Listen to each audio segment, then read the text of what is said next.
Welcome to the Fear and Greed Afternoon Report for Friday the 12th of August 2022. I'm Sean Aylmer.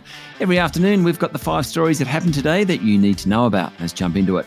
Story number 1, the S&P ASX 200 closed the day down 0.5% to 7,033 points. For the week, it was up 0.2%. The banks and Telstra did well today, but mostly large caps went backwards. One exception were the energy companies. Woodside, Beach Energy and Viva Energy all rose around 3% and were the best on the day. The worst was Lake Resources.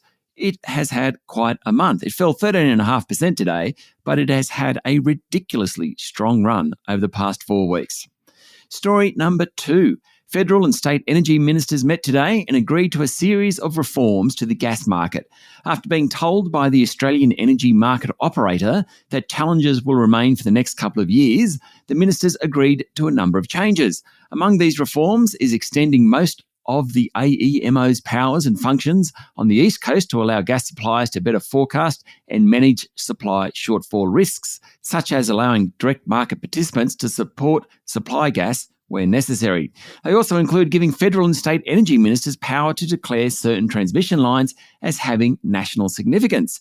For example, the Marinus Link, a 1,500 megawatt capacity undersea and underground electricity connection from Tasmania to Victoria, will be declared a transmission line of national significance. That should help things.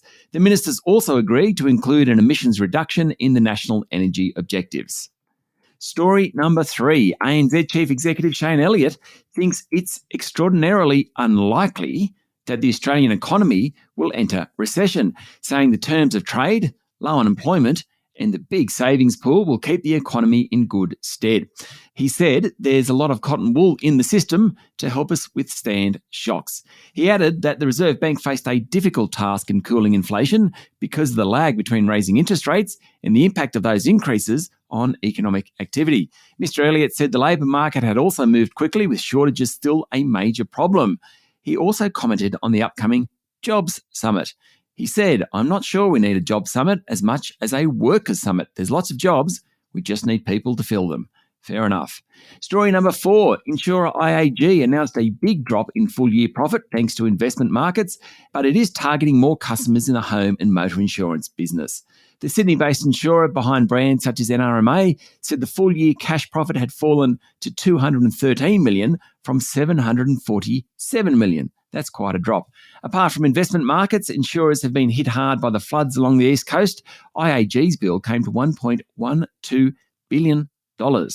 Whew, that's a lot. Much higher than its initial forecast of $765 million. And finally, story number 5. 5 people have said they experienced attempted or actual sexual assault while working in a New South Wales parliamentary workplace, while almost half of sexual harassment incidents in the past 5 years were perpetrated by MPs.